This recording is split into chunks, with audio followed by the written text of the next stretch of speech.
ఓం శ్రీ మహాగణాధిపతయే నమః. ఓం శ్రీ షిరిడి సాయినాథాయ నమః. మనము శ్రీ సాయినాథ భాగవతంలో 6వ అధ్యాయంలో ఉన్నాము. కాపర్ డే గురించి తెలుసుకుంటున్నాము. నిన్నటి రోజున కాపర్ డే ఒక మంచి లాయరు, తను ఏ కేసు పట్టుకున్నా కూడా విజయం సాధిస్తాడని, అలాగే బాల గంగాధర్ తిలక్ గురించి తను ఆ కేసులో తను ఓడిపోతే ఇంకా హైకోర్టుకి వెళ్ళి అప్పీల్ చేసేసి 2 సంవత్సరాలు ఇంగ్లాండ్లో ఉండి ఆ కేసు కోసం పోరాడతాడు. అయినా విజయం సాధించలేకపోతాడు. తిరిగి బాధతో ఇంటికి వస్తాడు. ఇక అక్కడ 2 సంవత్సరాలు ఉండటానికి ఇక్కడ లాయర్ ప్రాక్టీసు దెబ్బతిని అటువైపు తిలక్ని గెలిపించలేకపోయాయని చెప్పిన బాధ, ఈ బాధ తను మానసికంగా చాలా దెబ్బతింటాడు.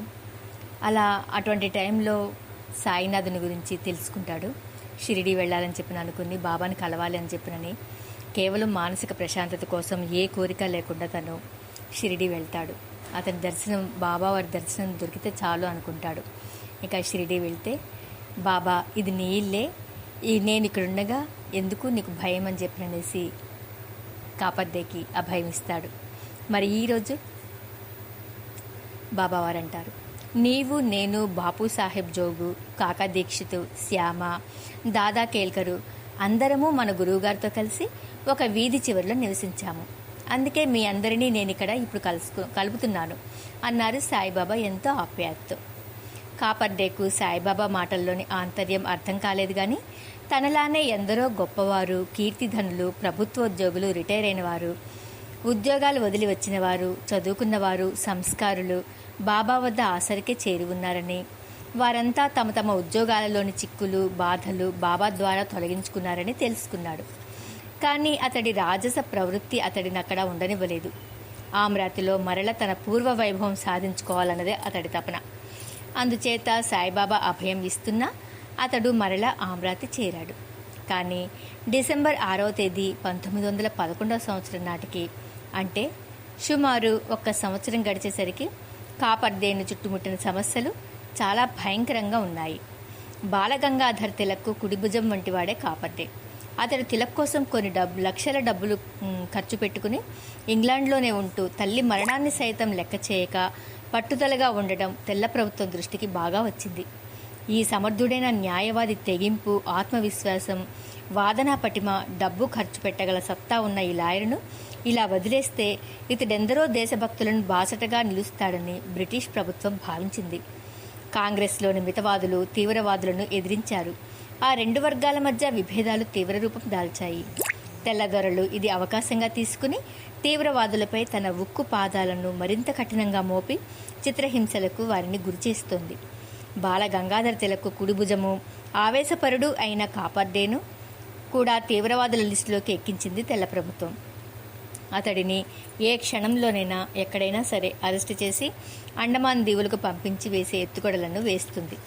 ఇది తెలిసి పార్టీలలో ఎక్కువ మంది కాపర్దేకు తమ కేసులు ఇవ్వడం మానుకున్నారు.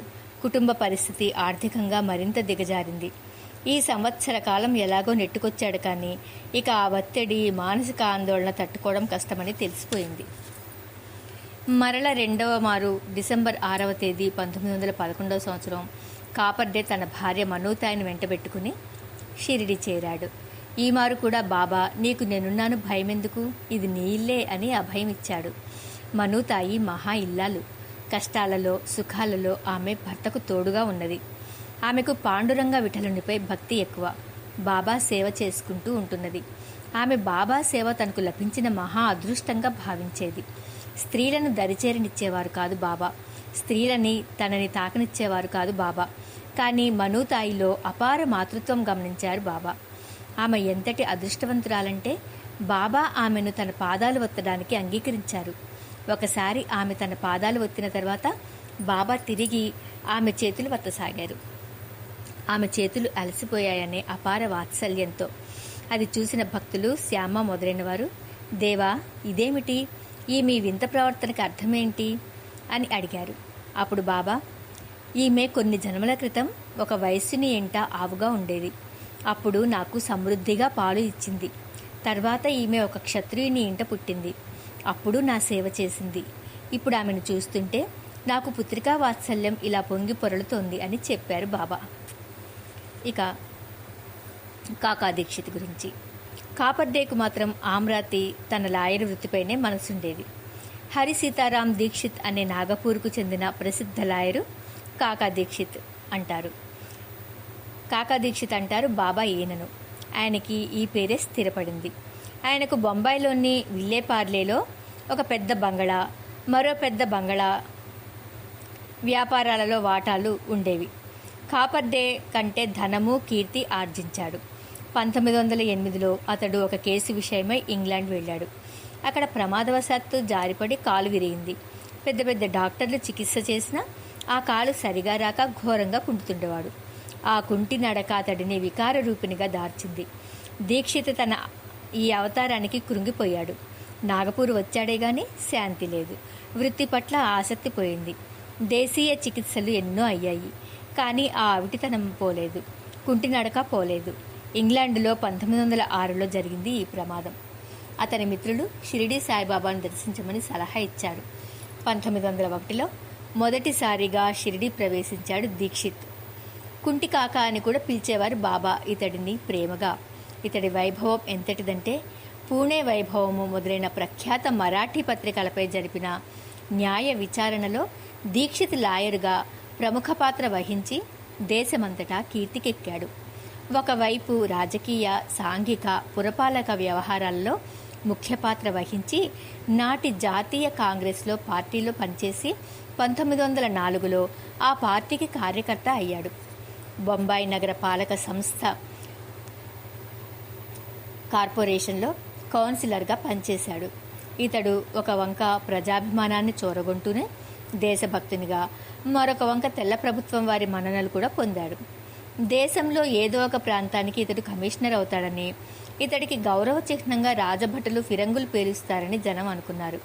కానీ ఏ దురదృష్టమో, లేక బాబా దివ్య సన్నిధికి దారి చూపే మహా అదృష్టమో, ఇతడు 1906లో ఇంగ్లాండ్ వెళ్ళి అక్కడ కాలు జారిపడి అవిటివాడై బాబా సన్నిధికి చేరాడు. అప్పటికి అతడి వయస్సు 44 సంవత్సరాలు. ఆ చేరడం కూడా విచిత్రంగానే జరిగింది.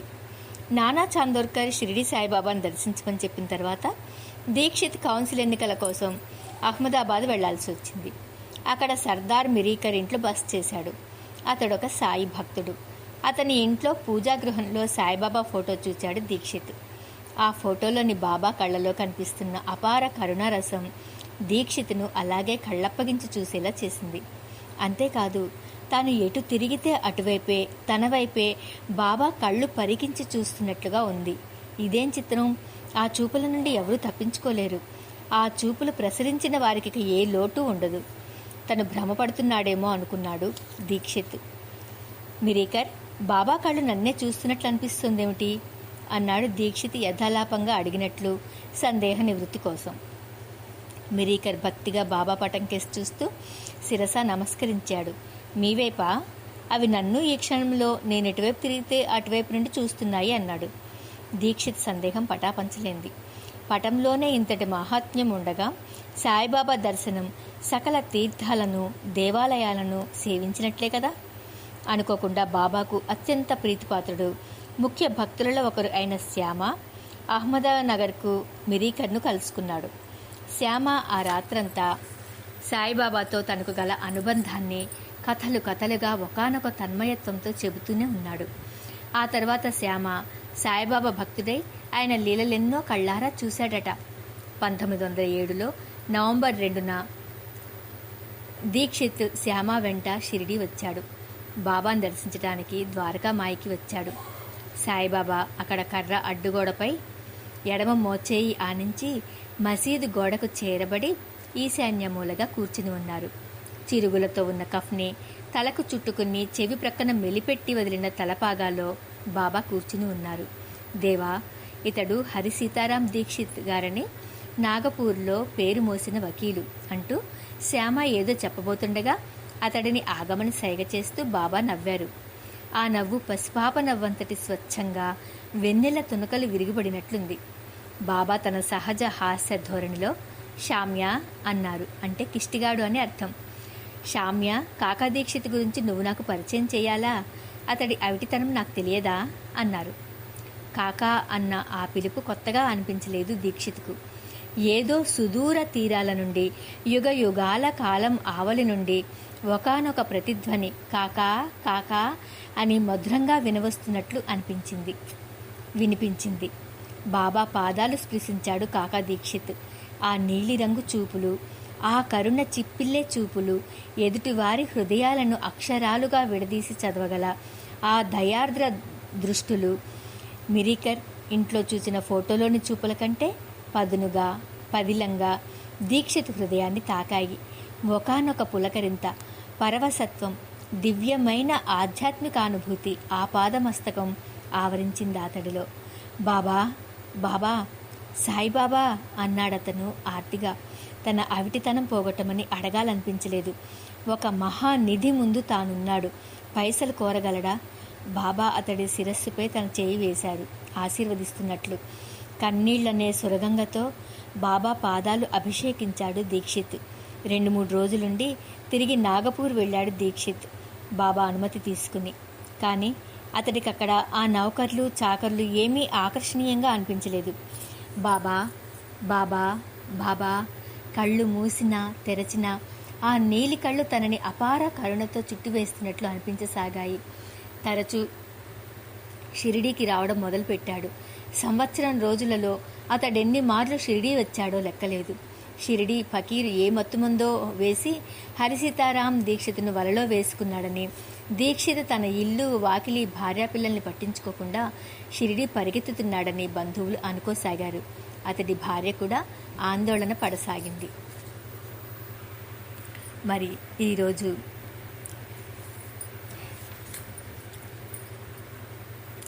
కాపర్డే మళ్ళీ తన ఇంటికి తిరిగి రావడము, మళ్ళీ తన వకీలు వృత్తిని ప్రారంభించడము, పేరు తెచ్చుకోవాలని ఆరాటపడటము, అది తనకి వీలు కాకపోవటము, ఇంగ్లాండ్లో 2 సంవత్సరాలు బాలగంగాధర్ తిలక్ కోసం పోరాటం వల్ల ఆ బ్రిటిష్ వాళ్ళ దృష్టి అతని మీద పడి తన మీద కూడా కేసులు వేసి అండమాన్ దేవులకి పంపించాలని చెప్పిననేసి ఎత్తుగడలు వేస్తుంది. అదంతా తట్టుకోవటం కష్టం అని చెప్పిననేసి భార్యను తీసుకొని షిరిడీ వెళ్ళాడు.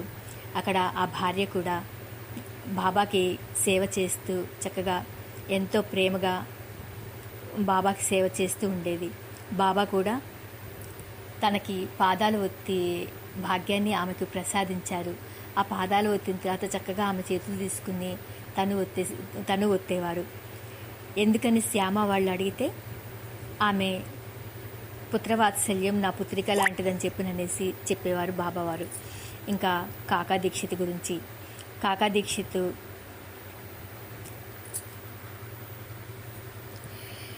దీక్షిత్ కూడా ఒక లాయరు. అతను కూడా కాపర్డే కంటే కూడా ధనము, కీర్తి కూడా ఎక్కువగా ఆర్జించాడు. అతడు ఒక కేసులో ఇంగ్లాండ్ వెళ్ళి అక్కడ ప్రమాదవశాత్తు కాలు జారిపడి ఎన్ని చికిత్సలు చేసినా కూడా ఆ కాలు మంచిగా రాక కుంటుతూనే ఉండేవాడు. అతను చివరికి షిరిడీ చేరి బాబాను గురించి తెలుసుకుని షిరిడీ చేరి నానా చందర్కర్ షిరిడీ బాబాను దర్శించమని దీక్షిత్కి చెప్తే అతడు అహ్మదాబాద్ వెళ్లాల్సి వచ్చి మిరీకర్ వాళ్ళ ఇంటికి వెళ్ళేసి బస్ చేస్తాడు. అక్కడ పూజాగృహంలో బాబావారి ఫోటో చూసి చాలా తన్మయత్వం పొందుతాడు. ఆ బాబావారి ఫోటో ఎటు తిరిగినా కూడా ఆ బాబావారి చూపులు తన మీదనే ప్రసరిస్తున్నట్లు కనిపించి చాలా సంతోషపడతాడు.